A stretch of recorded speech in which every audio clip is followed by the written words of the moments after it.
성경에 그리스도인을 파수꾼으로 표현했습니다. 파수꾼은 깨어 지키는 자를 말합니다.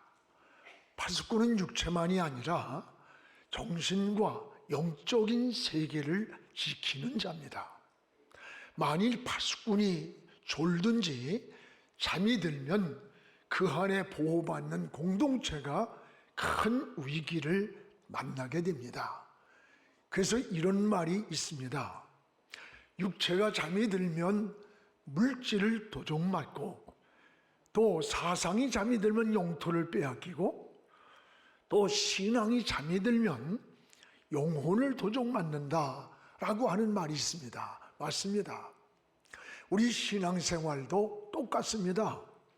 우리는 정신을 차리고 깨어 있어야 합니다. 여러분, 잠든 사이에 원수 마귀가 들어와서 우리의 영과 육을 공격을 합니다. 그리고 파괴를 합니다. 그래서 성경은 그리스도인은 파수꾼이다라고 했어요. 파수꾼은 정신을 차리고 깨어있는 자입니다. 우리 그리스도인은 세 가지 파수꾼이 되어야 합니다. 하나는 신앙을 지키는 파수꾼입니다. 여러분, 주님의 말씀도 잠들 때 원수가 가라지를 덧부리고 갔다라고 하셨어요. 또 여러분, 가정을 지키는 또 하나는 파수꾼입니다. 21세기의 위기는 가정의 위기입니다. 가정은 하나님이 창조한 인류 최초의 공동체가 가정입니다.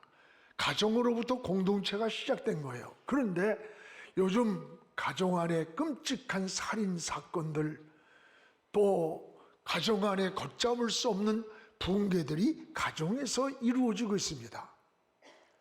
여러분, 또 하나는 민족을 지키는 파수꾼입니다.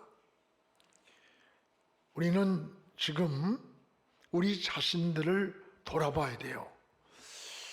우리는 지정학적으로 늘 분쟁이 있는 나라입니다.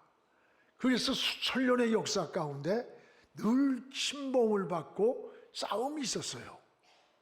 특히 지금은 남북 분단에서 북한은 핵을 보유하고 있고, 언제든지 버튼 하나 누르면 상상할 수 없는 민족적 불행이 우리에게 다가옵니다. 그럼에도 불구하고 우리 사람들이 안보에 대한 불감증에 빠져 있어요. 여러분, 안보는 정치 문제나 경제 문제가 아닙니다. 안보는 생존과 관계된 문제예요. 내 나라, 내 조국을 누가 우리를 지켜주겠어요? 여러분, 미국이나 일본이나 중국이나 러시아가 우리를 지켜주는 거 아닙니다. 요즘 우크라이나 전쟁을 보면서 어려움이 오니까 젤렌스키 대통령이 미국에 와서 온조와 도움을 요청하는데 냉정하게 내치는 것을 보면서, 야, 힘이 없기 때문에 그래요. 초라하고 비참하잖아요. 원래 여러분, 우크라이나는 핵을 보유한 나라입니다. 우방이 지켜준다고 해서 이 핵을 포기하고, 근데 힘이 없어요 지금은. 그러니까 비참한 거야. 개인이나 사회나 가정이나 나라나 힘이 있어야 되는 거야. 이 나라도요, 정치인들, 경제인들, 사회 모두가 우리 정신을 차리고 국민이 하나가 돼야 됩니다. 오늘 말씀에 사람들이 잘 때라는 말씀이 있어요. 사람들이 잘 때 원수가 곡식 가운데 가라지를 덧뿌리고 갔다. 이 가라지를 뿌리고 간 시간이 여러분, 사람들이 잠들 때라는 거예요. 가라지란 뭐예요? 독불이에요. 이 팔레스틴 지역에 이 가라지가 많이 서식을 합니다. 그런데 이 독이 들어가지고 먹으면은 구토를 일으키고 설사를 하고, 심하면 목숨까지도 잃게 되는 아주 무서운 이 독성을 가진 보리가 바로 이 가라지입니다. 그 종들이 와서 주인에게 보고를 합니다. 주인이요, 곡식을 씨를 뿌렸는데 아니 이 곡식 가운데 가라지가 생겼다고 하니까 주인이 하는 대답이 원수가 와서 그렇게 하였구나. 원수가 그렇게 했구나. 원인을 주인은 이미 알고 있었습니다. 여러분, 우리가 살고 있는 이 세상에도 마치 독보리와 같은 가라지가 우리 마음에도 뿌려지고 우리의 가정에도 뿌려지고 사회도 뿌려지고 전 인류에게도 뿌려지고 있다는 것을 알아야 돼요. 주님은 이것을 싹 뽑아버리고 싶었지만 곡식까지 뽑힐까봐, 곡식이 다칠까봐 추수 때까지 기다리신다는 말씀이에요. 여기 곡식이 다칠까봐, 이 곡식은 오늘 우리 그리스도인들, 하나님의 자녀들을 말하는 거예요. 그러면 우리가 오늘 해야 할 역할은 뭐냐? 이 원수가 가라지를 뿌리지 못하도록 파수꾼의 역할을 잘해야 되는 거예요. 여러분, 잘 깨어서 지켜서 이 원수인 악한 원수가 가라지를 뿌리고 가지 못하게 지키는 것, 이게 우리가 해야 할 역할이라는 거예요. 그러면 언제 이런 위기가 찾아왔느냐? 언제? 오늘 25절에 이렇게 말씀합니다. 우리 같이 읽겠습니다. 사람들이 잘 때에 그 원수가 와서 곡식 가운데 가라지를 덧뿌리고 갔더라. 여기 두 가지가 나옵니다. 사람들이 잘 때라는 말과 원수가 잘 때 찾아왔다는 거예요. 올여름 잠들 때 원수가 찾아온 거예요.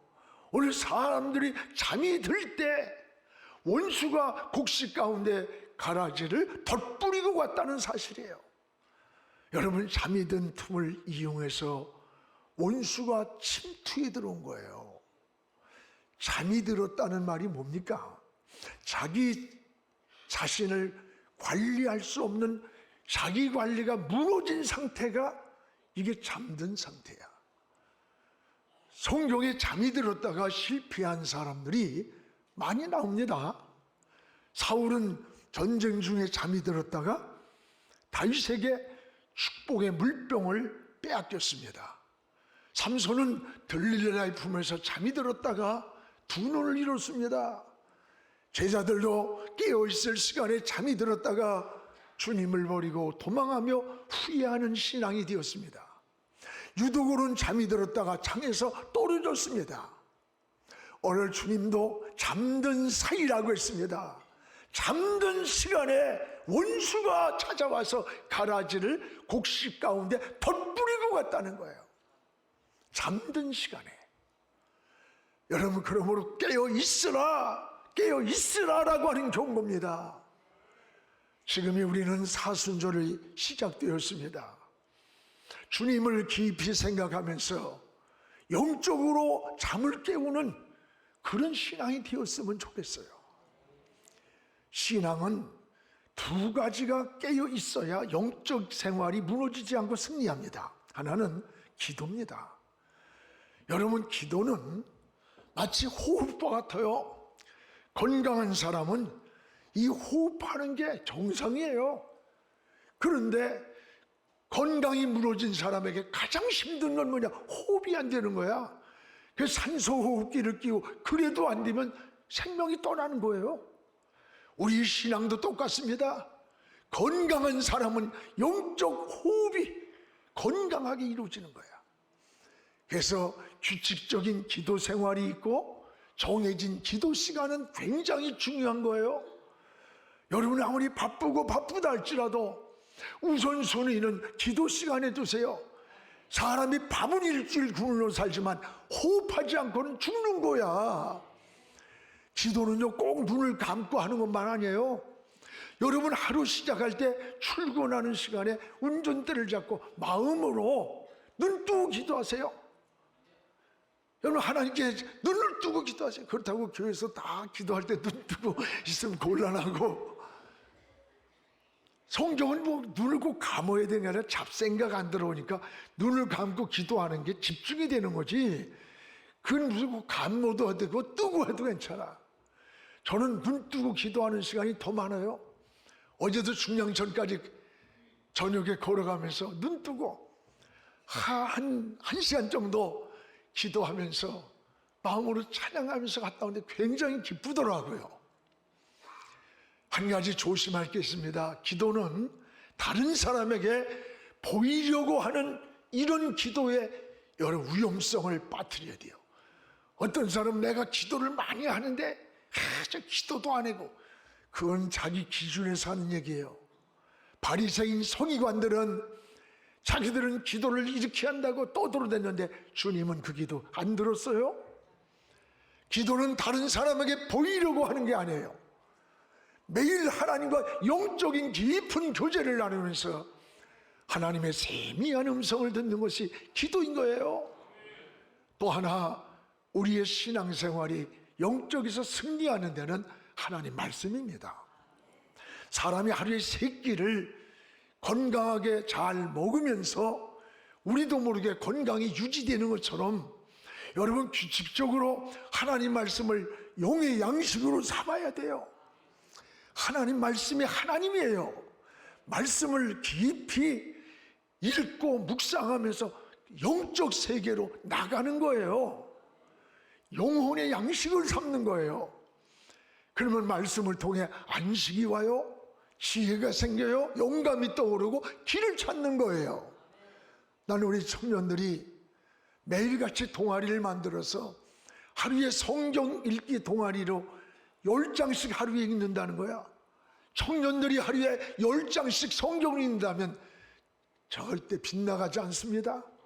하나님이 붙들어 줄 뿐 아니라 지혜를 주고 하나님의 그 길을 인도하고 계시는 거예요. 시편 119편 105절에 주의 말씀은 내 발의 등이다, 내 인생이 걸어가는 길에 빛이라고 했어요. 그렇습니다. 오늘 기도와 말씀이라는 이 두 축을 붙잡아야 돼. 기도와 말씀이 깨어 있을 때 영적 생활이 승리를 하고 이 원수마귀가 가라지를 뿌리지 못한다는 거예요. 주님은 이 가라지를 뭐라 그랬어요? 원수라 그랬어요. 이 원수가 잠든 시간에 뿌리고 간다는 거야. 여러분, 이 우리의 원수가 누굽니까? 원수마귀 아닙니까? 이 원수마귀는 5가지의 속성을 가지고 있어요. 하나는 마귀의 정체가 뭡니까? 파괴자예요. 에덴 동산에 들어가서 아담의 축복을 파괴했습니다. 가정에 들어가면 가정의 행복을 파괴하고, 우리 마음에 들어오면 마음의 평안을 파괴하고, 분쟁과 근심과 걱정으로 우리의 삶을 망가뜨리는 거예요. 또 하나, 마귀는 이간자입니다. 하나님과 관계를 이간시켜서 파멸로 이끌 뿐만 아니라 인간과 인간관계도 이간시켜서 자꾸 파괴시키는 거야. 여러분 가정에 자꾸 분쟁이 생기고, 뭔가 여러분의 직장이나 삶의 현장에서 자꾸 뒤틀리는 문제가 생길 때도 우연이라고 말하면 안 돼. 그리스도인은 하나님 앞에 무릎을 꿇고 영적인 깨달음을 가지고 원수가 가라지를 뿌려서 나를 이간시키는 환경에 젖지 않도록 기도해야 되는 거예요. 이게 신앙인의 지혜인 거예요. 우리 주님은 원수마귀가 파괴한 이 모든 관계를 십자가로 회복시키려고 이 땅에 오신 거예요. 그래서 여러분, 또 하나, 마귀는 거짓자예요. 거짓이에요. 그래서 요한복음 8장 44절에 마귀는 처음부터 거짓말장이요, 거짓의 아비가 됨이라 해서 아비. 여러분, 거짓말을 잘하는 사람들은 마귀에게 스스로 속고 있다는 걸 알아야 돼. 부부간에도 자꾸 사사로운 거 가지고 거짓말하고 그러면요, 신뢰가 무너져요. 거짓령에게 사로잡힌 거예요. 또한 마귀는 절망에 우리를 자꾸 빠뜨리는 거예요. 절망은 사탄의 여러분 방해 작전이라는 거예요. 성도들을 절망에 여러분 절망하게 만들어요. 그래서 하던 일을 포기하고 중단하게 만드는 거예요. 의외로 많은 사람들이 절망에 많이 넘어진다는 거예요. 요즘 자살 사건이 많습니다. 최근 빈번히 발생하는 이런 자살들이 사실은 그 결과가 절망의 표현이며 결론이 자살로 간다는 거야. 마귀는 또 하나 비교의식으로 우리를 파괴한다는 거예요. 비교의식. C.S. 루이스가 쓴 책에 보면 사람이 비교의식을 통해서 마귀는 인간을 유혹한다고 했어요. 사람이 열등의식, 비교의식이 강한 사람들의 특징을 보세요. 늘 사람을 비교를 해. 다른 사람과 비교하다 보면 내 마음에 여유가 없어져요. 자꾸 시기심이 들어오고 질투심이 생기고 감정이 요동치는 거야. 여러분, 성경의 대표적인 인물이 누구야? 사울 아닙니까? 사울이 비교의식에 사로잡혀서 자기 사위까지 죽이려고 했고 이런 엄청난 불행을 가져오고 이게 마귀의 전략에 쏘은 겁니다. 악신이 그 마음을 지배하니까 요동을 쳐버린 거예요. 사랑하는 여러분, 마귀가 가라지를 뿌리지 못하게 우리는 자신도 지키고 가정도 지키고 교회도 지키고 이 나라도 지키는 파수꾼이 바로 여러분이라는 것을 기억하시기를 주님의 이름으로 축복을 합니다. 또 하나, 주님이 왜 이런 아주 원수가 뿌려진 가라지를 제거하지 않았을까? 오늘 28절 우리 함께 같이 읽겠습니다. 주인이 이르되 원수가 이렇게 하였구나. 종들이 말하되 그러면 우리가 가서 이것을 뽑기를 원하나이까? 29절입니다. 주인이 이르되 가만두라. 가라지를 뽑다가 곡식까지 뽑을까 염려한다. 여러분, 곡식이 가운데 가라지가 난 것을 주님이 하셨어요. 종들이 이거 우리가 싹 뽑아버릴 거야 하니까 가만둬라. 왜 가만두냐? 이거 뽑다가 나중에 곡식까지 다칠까봐 염려가 된다. 오늘 여러분, 곡식을 보호하기 위해서 가라지를 내버려 두고 있다는 거예요. 가라지를 뽑다가 곡식까지 뽑힐까 염려가 된다. 주님은 당장 버리고 싶지만 곡식을 보호하기 위해서 가라지를 뽑지 않았던 거예요. 가라지는 뿌리가 강합니다. 그래서 그 가라지를 뽑아내다가 곡식이 함께 다치는 거예요. 오늘 여러분, 이 곡식이 누구예요? 하나님의 자녀들을 곡식으로 비유하고 있습니다.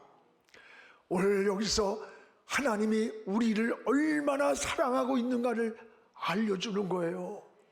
하나님은 곡식이 홀이라도 닥칠까봐 괴롭지만 고통스럽지만 참고 기다린다는 거예요. 여러분, 하나님이 얼마나 성도들을 사랑하는가를 알아야 돼요. 오늘 아들을 십자가에 내어주기까지 사랑하셨다 그랬어요. 내어주기까지. 여러분, 아들을 주신 분이 다른 그 어느 것들을 주시지 않겠느냐? 로마서 8장 32절에 이렇게 말씀을 하시는 거예요. 나를 주님의 핏값으로 사주셨어요. 여러분, 나를 주님의 핏값으로 사셨어요. 그러면 주님의 핏값이 얼마나 되는 걸까? 우주로도 비교할 수가 없는 거예요. 그래서 여러분, 천하보다 귀한 한 생명이라는 거예요. 천하를 다 줘도 바꿀 수 없는 한 생명. 왜? 주님의 핏값으로 산 생명이기 때문에 그래요. 오늘 여러분, 우리는 여러분이 이렇게 소중한 가치가 있는 존재임을 깨닫기 바랍니다. 그래서 감사한 마음으로 삶을 용기 있게 살아야 합니다. 여러분의 형편과 처지가 어렵다고 낙심하지 마세요. 여러분, 전능하신 주님이 여러분과 항상 동행하고 있음을 깨닫기 바랍니다. 힘들고 어려울 때도 많아요. 그때에도 여러분 혼자가 아닙니다. 보이지 않는 하나님이 함께하고 계십니다. 하나님의 사랑을 여러분 성경에는 어머니의 사랑보다 더 큰 사랑이라고 표현을 했어요. 저는 이 이사야 말씀을 읽을 때 어느 날 굉장히 은혜를 받았어요. 이사야 49장 15절 우리 한번 같이 읽겠습니다. 여인이 어찌 그 젖 먹는 자식을 잊겠으며 잊을 수 없다는 거예요. 자기 태에선 난 아들을 긍휼히 여기지 않을 수가 없다는 거죠. 그들은 혹시 잊을지라도 나는 너를 잊지 아니할 것이라. 다시 한번 띄워보세요, 성경 구절을.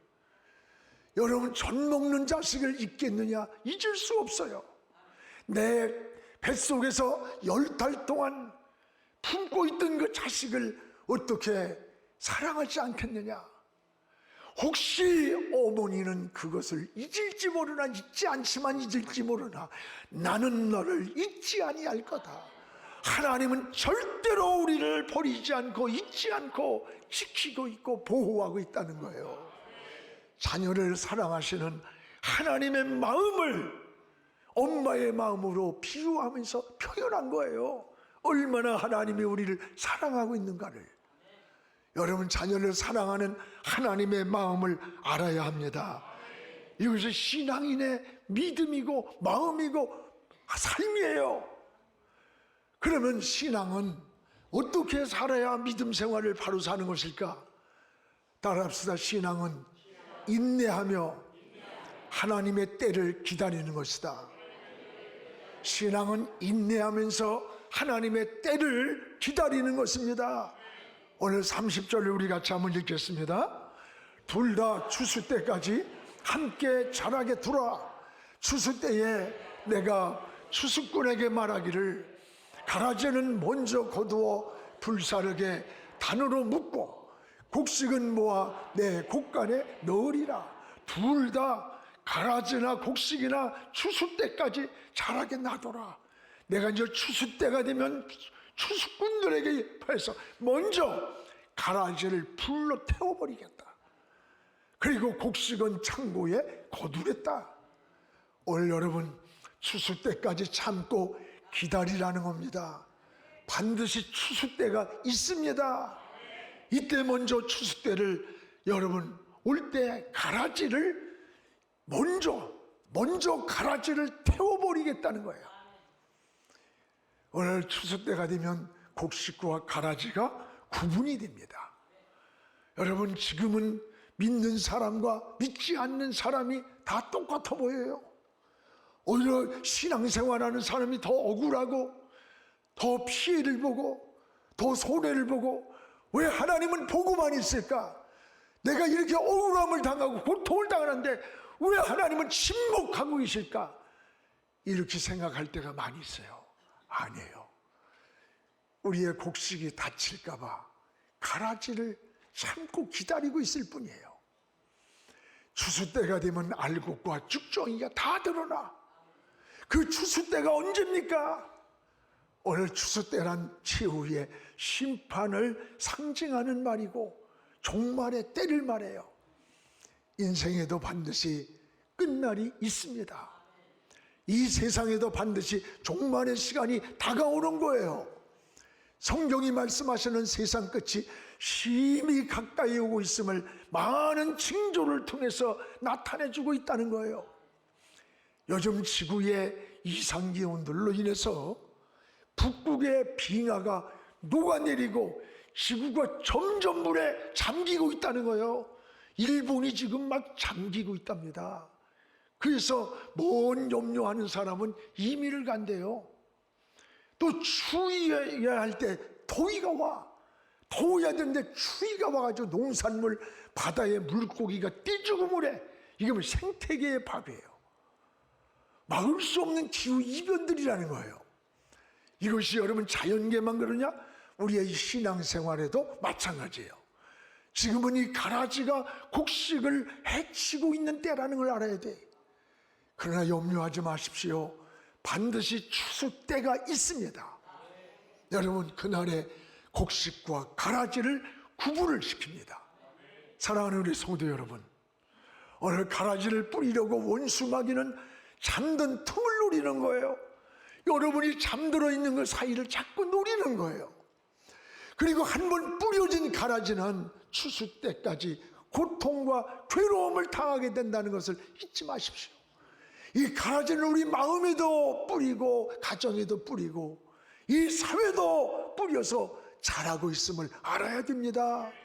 원수들이 가라지를 뿌리지 못하게 정신을 차리고 깨어 있는 것, 이게 우리 파수꾼이 해야 할 사명이요 역할인 거예요. 오늘 그래서 주님은 잠들 때 찾아온 이 원수들, 가라지를 뿌리는 것들, 이것을 위해서 잠들 때라는 것을 지적합니다. 깨어 있으라고 경고하는 거예요. 깨어서 지키는 자가 파수꾼입니다. 이제 사순절이 시작되었습니다. 우리는 영적인 잠을 깨워야 합니다. 자신을 지키고 가정을 지키고 우리 민족을 지키는 이런 파수꾼의 역할을 잘하기를 주의 이름으로 축복을 합니다. 기도하겠습니다. 거룩하신 우리 하나님 아버지, 오늘 그리스도인은 파수꾼이라고 했습니다. 파수꾼이 잠이 들면 큰 위기가 옴을 깨달았습니다. 잠들 때 원수가 와서 가라지를 곡식 가운데 덧뿌리고 갔다고 했습니다. 하나님, 원수 마귀가 잠들 때 틈을 타고 들어와 우리의 신앙을 무너뜨리고 고통을 주고 파괴합니다. 하나님, 영적인 잠에서 깨어나게 하옵소서. 사순절에 아버지 무릎 꿇게 하시고 주의 이름을 부르게 하시고 하나님께로 더 가까이 나가는 은혜의 시간으로 인도하여 주시옵소서. 예수님의 이름으로 기도하옵나이다. 아멘.